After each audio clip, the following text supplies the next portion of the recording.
Welcome back to consecutive day 820 of a diary of a runpreneur. Please remember, this is a fundraiser, so remember to give us a subscribe and a share, as the more people we get in front of, the more money we raise. Thanks for your support as always, and let's get started.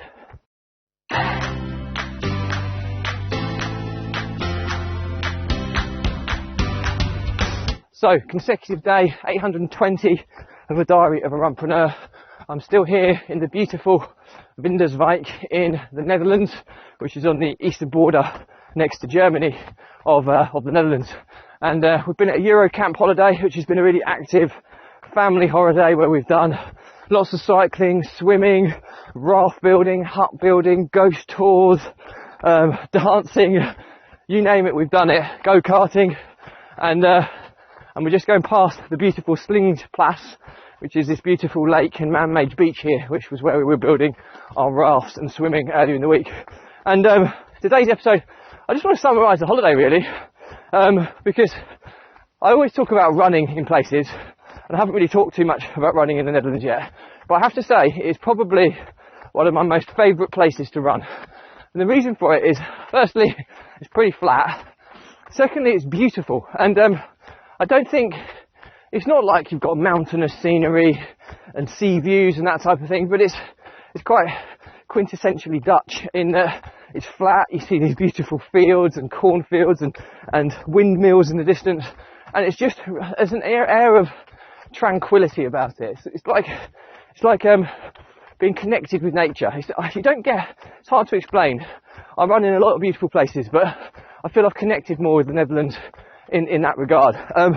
In addition to that, for runners, it's a paradise because literally the Dutch, I don't know anywhere that does footpaths and cycle paths better than the Dutch.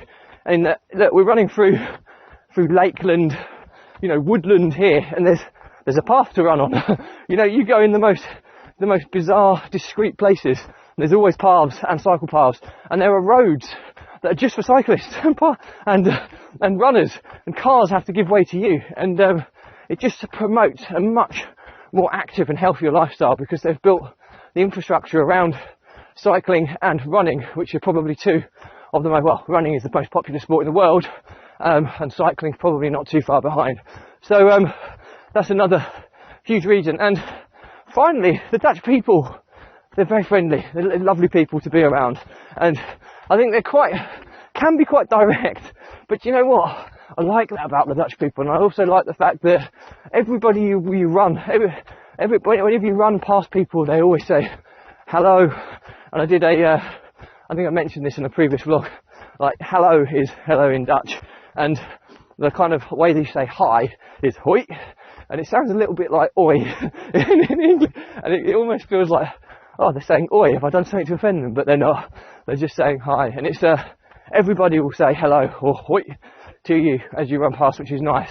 Because when I was running in Spain and Malta earlier in the year, you just didn't get that same vibe. It was almost like being a runner was an inconvenience to people. You were in the way, and I just don't get that feeling at all in the Netherlands. So it's definitely up there in some of my most favourite places in the world to run that I've been fortunate enough to run in, and I certainly look forward to coming back here. If I was ever going to do a running retreat, it would be high on my list because it's just such a lovely environment to run in, and I've thoroughly enjoyed it.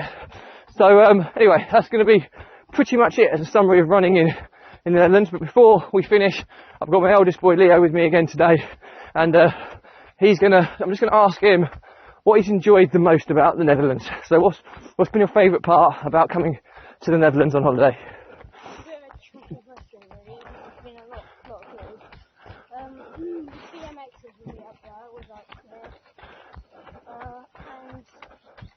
Definitely football. Football is really good. I love playing football here. It's like the best place to play football is because the pitch is so good. Everything. The players are quite good. Well, let me just say this. Leo was fortunate enough to go on a football training camp with Martin Meerdink, or Meerdonk, I hope I'm pronouncing that right, who is an ex-international Dutch footballer. So he's played at a professional level, and he's played international football for the Netherlands. And as any of you who are football fans know, that the Dutch play total football. So he was a really good player. So Leo was very lucky to train with him. But yeah, anything else, Leo? So the football, the pitches, the BMX biking, the sport. Can't forget about the ghost hunt. Well, Leo come on the ghost hunt with me as well, and that was also one of his favourite moments. So all in all, would you come back? Yeah, definitely. And you loved it, yeah? So yeah, so that's our week-long review of the Netherlands and Holland. I also found that, you know what, people don't really mind that much about whether we call it Holland or the Netherlands. I think the Netherlands is referred more to as the Netherlands these days with number plates and things, but over this side of the country, I think more over the west side of the country, people refer to it more as Holland, but this side they don't seem to mind so much, which is just my understanding. So anyway, that's it for me today. We're gonna go. No, hang on. Are we gonna go this way? Yeah, we're gonna go this way. So anyway, that's it for me today. As always, remember this is part of my fundraiser to save the lives of children by attempting the ultimate ultramarathon. So do give it a subscribe and a share. As more people we get in front of, the more money we raise. Thanks for your support as always. Stay positive, stay happy, and I'll see you again tomorrow.